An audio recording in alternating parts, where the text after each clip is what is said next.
Along with her sister Ashley, Mary-Kate Olsen is one half of possibly the most famous twin sibling duo in Hollywood. These days, she's been staying off screen and focusing on their successful fashion company, The Row. Let's take a look at the stunning transformation of Mary-Kate Olsen. Mary-Kate Olsen was born moments after her twin Ashley Olsen, and she got her start as an actor almost as soon as she was born. As she told David Letterman in 2008, she and her twin sister were hired at just 6 months old. She explained, "My mom brought us in and we didn't cry." Apparently, auditions are a little simpler when you can't walk or talk. The sisters shared the role of Michelle Tanner on Full House until they were 9 years old. As Jeff Franklin, the show's creator, said on a VH1 documentary about the sisters, all of their firsts managed to show up on that show, their first words, their first steps. It seems that the twins were natural performers. As their co-star Bob Saget once told Build Series, the pair would help him with his lines when they were just 3 years old. Of course, Mary-Kate didn't choose to become a famous actress. She told Marie Claire, "I look at old pictures of me and I don't feel connected to them at all." However, she added that she wouldn't change it for the world. What do you say, little mama? No, thank you, Big Daddy. As adorable toddlers on Full House, the sisters soon skyrocketed to fame. Their family founded the company Dual Star when they were 6 years old, and by the end of their time on Full House, they were earning $80,000 an episode, according to Cosmopolitan. Pretty soon, they were starring in other projects too. In 1992, they starred in the TV movie To Grandmother's House We Go. Then in 1993 came the film Double Double Toil and Trouble, and in 1994 they starred in How the West Was Fun. The list goes on. The twins developed a reputation for adorable movies about twins or lookalikes, with Mary-Kate often taking on the more outgoing tomboy role. According to The Telegraph, they were the youngest self-made millionaires in America by the time they were just 10 years old. Put her there, sister. Of course, their growing fame meant that there were certain pressures on their family. Allegedly, their parents, who divorced in 1996, were driven apart by disagreements about managing the girls' lives as superstars. Plus, the pressures of being celebrities came with challenges. In 2000, Mary-Kate and her sister complained about having 12 interviews scheduled the day before a school paper was due, according to Life and Style.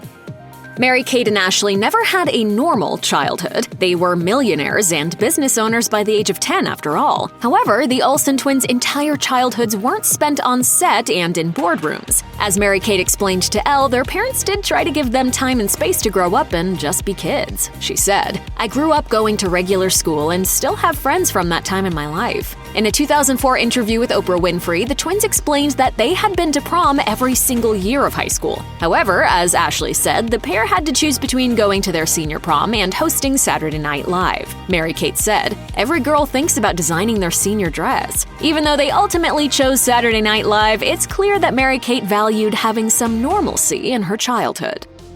These days, Mary-Kate Olsen isn't known as an actress. She's known for her fashion line that she shares with Ashley. As Mary-Kate explained in an interview for Net-a-Porter, "I think our love of fashion really started when we were younger. We were surrounded by so many chic women. I think it was just sort of ingrained in us." Not only were the twins surrounded by fashion, but they also got a chance to create their own styles when they were as young as 10. The pair created a fashion line, as Ashley told Ellen DeGeneres, saying, "It was for mass and it was for kids, and that was extremely successful." Mary-Kate added that when they were younger, they had taken adult clothing and cut it to fit them as kids. She said, "So we sort of understood fit and quality." It sounds like Mary-Kate was practically destined to end up in fashion.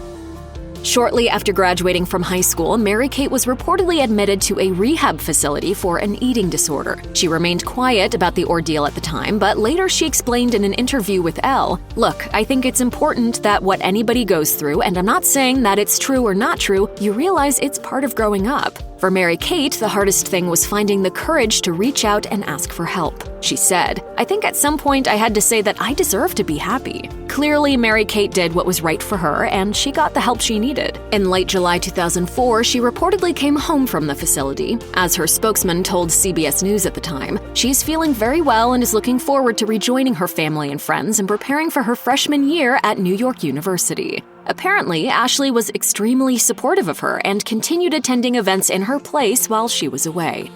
It's clear that getting a good education was important for the twins. They studied at NYU, moving away from their family home in California. Before they set off to begin their studies, they told Oprah Winfrey they still hadn't decided exactly what they were interested in studying. Ashley mentioned psychology, and Mary-Kate added they were interested in film or culinary school. She even suggested she might want to open a restaurant. Studying at NYU wasn't easy for the ultra-famous twins. As Mary-Kate told Elle, some of their classmates sold details about their lives to the press, so they gave up on their college ambitions and went into business. Mary-Kate dropped out after a year and a half, according to Distractify. While the pair didn't get degrees, they did learn a few things from their time at NYU. As Ashley told Marie Claire, they were shocked by how much interest the tabloids took in their style. She said, "I think that was the first time we were aware of the power of our personal style. Between the big sunglasses and the Starbucks cup and the big sweaters, the hobo chic thing. It's no wonder their next move was towards fashion." After becoming the owners of their own company when they were children, Mary-Kate and Ashley Olsen assumed full control of Dual Star when they came of age at 18. As Reuters reported at the time, the pair bought out their longtime attorney, Robert Thorne, so that they could become full owners. Thorne explained, "The decision was to respect their desire to take the helm perhaps a few years earlier than I had anticipated. It sounds like becoming full owners of the company had been the plan from the beginning. As explained in the VH1 documentary about the twins, they'd even begun attending company meetings at the age of 10. Of course, it did mean that they had even more responsibility, but they handled it like pros." As Mary-Kate said, "We're very thankful that we are able to enjoy our college experience, run a business, and live our lives." As Elle noted, when it comes to Mary-Kate and Ashley Olsen, Mary-Kate is, quote, "considered the artsier of the two sisters thanks to her bold, unusual looks." Though both Olsen twins have changed their looks throughout the years, it turns out a lot of her fashion sense comes from her taste in fine art. Apparently, she has a collection of art that includes pieces by Andy Warhol, Thomas Ruff, and Nobuyoshi Araki. She said, "All I really need is my bed and my art around me." In fact, when she worked with the actor Ben Kingsley, they spent most of their time on set discussing her art. This passion presumably led to Mary-Kate's sophisticated ability to design clothing. She begins her clothing designs with, quote, "an object, a color, an era, a place, history." Then she incorporates a silhouette. One thing's for certain, the actress turned designer really knows her stuff when it comes to visual art. The twins began the fashion brand The Row in 2006. As Mary-Kate explained to ID, the idea for it began as a side project while they were still at NYU. The pair had the idea to create the perfect white tee that had the ideal fit and was made with the best fabric. She said, "It had to be comfortable on all bodies. It really had to have all the elements that we continue to put into our projects and design. The fabrics had to be luxurious and perfect and hopefully have longevity." Soon, they had expanded their line to include 7 simple items that were staples in any wardrobe. The pair rejected the idea of plastering logos all over their clothes. As Ashley explained, "We really didn't want to be in front of it. We didn't necessarily even want to let people know it was us in a way." Soon enough, the brand had taken off and they were showing their clothes in intimate, low-key shows. Eventually, they started 2 other clothing lines, Elizabeth and James and Olsen Boy. Finally, it seemed that Mary-Kate had found her true calling.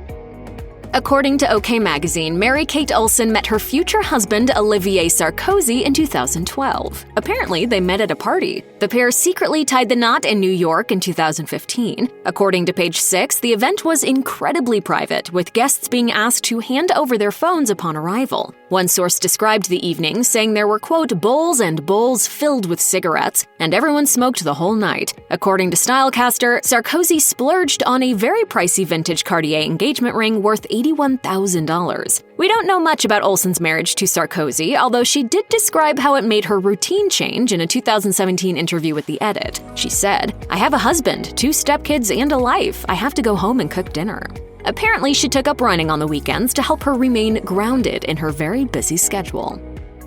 Mary-Kate's marriage hit the rocks in 2021, and she filed for divorce. According to People, Sarkozy and Olsen weren't well suited for each other. Reportedly, he wanted someone who's more, quote, "available." One source said, "She's super career-focused, and he's very French and wanted her to be more available." As Tatler noted, their almost 20-year age gap probably also had something to do with their divorce. Another report in Page Six suggested that things became frosty between the pair during the pandemic when Sarkozy moved his ex-wife into one of their homes. As one source explained, it was simply erosion, growing apart, no cheating or betrayals. Sometimes couples just run their course. The plan to move in his family was his way of moving on and the final straw for Mary-Kate. While only Mary-Kate and her ex-husband know the real reason they divorced, we're all for them doing what was right for them.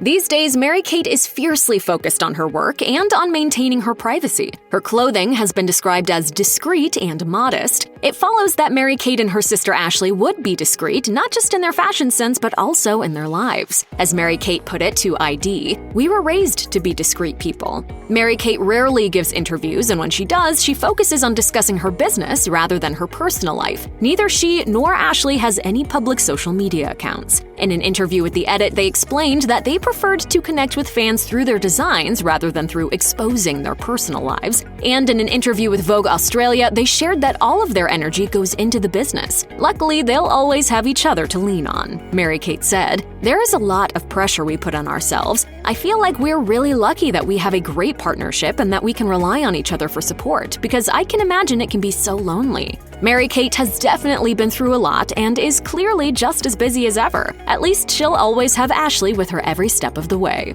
If you are struggling with an eating disorder or know someone who is, help is available. Visit the National Eating Disorders Association website or contact NEDA's live helpline at 1-800-931-2237. You can also receive 24/7 crisis support via text. Send NEDA to 741-741.